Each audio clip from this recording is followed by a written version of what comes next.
Dans une ville étouffée par la brume, là où les cloches résonnent encore longtemps après minuit, vivait un jeune homme nommé Kyle. Ses pas résonnaient dans les ruelles pavées, mais personne ne l'entendait jamais vraiment. Car Kyle n'était pas comme les autres. Ses yeux, d'un noir abyssal, semblaient contenir des ombres mouvantes. Les rares qui croisaient son regard détournaient vite les yeux. Il disait qu'il portait une malédiction. La vérité était bien plus sombre, Kyle était un vampire. Depuis des décennies, il survivait à l'écart, reclus dans les marches de la ville. Il buvait le sang de bêtes errantes pour calmer sa faim, refusant d'approcher les humains qu'il avait juré de ne plus blesser. Pourtant, chaque nuit, cette soif revenait, dévorante, et les ombres, tapies dans ses entrailles, chuchotaient d'une voix qu'il seul pouvait entendre. Bois, et deviens ce que tu es vraiment. Un soir, alors qu'il longeait la rivière, un son inattendu traversa la brume. Ce n'était pas un cri, ni un gémissement, mais un chant. Et une mélodie pure, cristalline, qui semblait flotter sur l'eau noire. Attiré malgré lui, Kyle suivit cette voix. Et là, au détour du courant, il la vit. Une jeune femme se tenait sur la berge, tenant dans ses mains une lanterne dont la lumière douce fendait la nuit. Elle s'appelait Eliane. Ses yeux brillaient comme deux flammes tranquilles, et dans son aura vibrante, Kyle sentit quelque chose qu'il n'avait pas connu depuis des siècles, la chaleur. Pourtant, cette lumière lui brûlait presque la peau. Il recula, mais elle prononça son nom, son vrai nom. Kyle. Je t'attendais. Interdit, il voulut s'enfuir. Mais ses jambes refusèrent d'obéir. Qui était-elle, pour connaître son secret? Eliane, gardienne de lumière, avait senti l'ombre qui pesait sur la ville. Elle savait que Kyle en portait le fardeau. Et elle lui proposa un choix. Rejoins-moi. Apprends à maîtriser ta soif.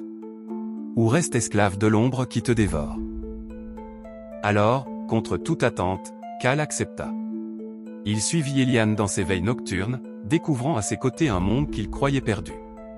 Les rires d'enfants dans les maisons, les prières chuchotées derrière les fenêtres, la beauté fragile des flammes de torchers qui vacillaient dans la nuit. Mais plus il s'approchait de la lumière, plus sa faim grandissait. Chaque soir, les ombres en lui murmuraient plus fort. Tue-la. Bois son sang. Libère-toi. La lutte devint insoutenable. Une nuit, alors qu'Eliane l'observait, il sentit ses crocs jaillir. Son corps tremblait, ses yeux flamboyaient. Il bondit presque sur elle. Mais elle ne recula pas. Elle posa simplement sa lanterne entre eux, et dit doucement. Bois dans la lumière. Interloqué, Kyle plongea son visage vers la flamme. Et à sa stupeur, la lumière entra en lui comme un souffle brûlant, étouffant la soif. Pour la première fois depuis des siècles, il ne ressentit plus la faim. Mais l'ombre, elle, ne pouvait accepter cette trahison.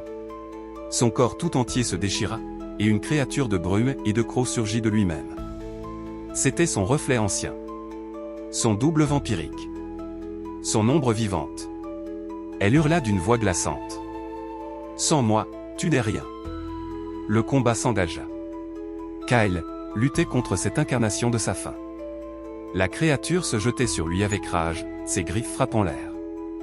Eliane leva sa lanterne, projetant un flot de lumière pour repousser l'ombre, mais seule la volonté de Kyle pouvait l'abattre.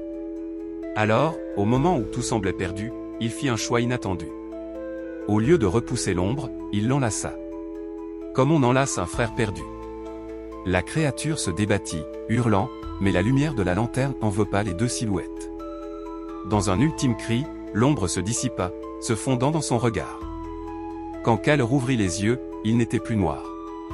Ils étaient devenus gris, comme les cendres d'un feu éteint. La faim avait disparu. Eliane s'approcha et murmura avec un sourire doux. Tu n'es plus esclave. Tu es enfin vivant. Kyle leva la tête. Pour la première fois depuis des siècles, il vit l'aube sans peur. Le soleil montait lentement au-dessus des toits de la ville, et ses rayons tièdes caressaient son visage.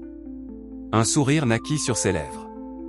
Ce jour-là, Kyle ne choisit pas d'être vampire. Il choisit d'être libre. Morale. Ce n'est pas la lumière ou l'ombre qui définit un être, mais le choix de ce qu'il décide d'embrasser.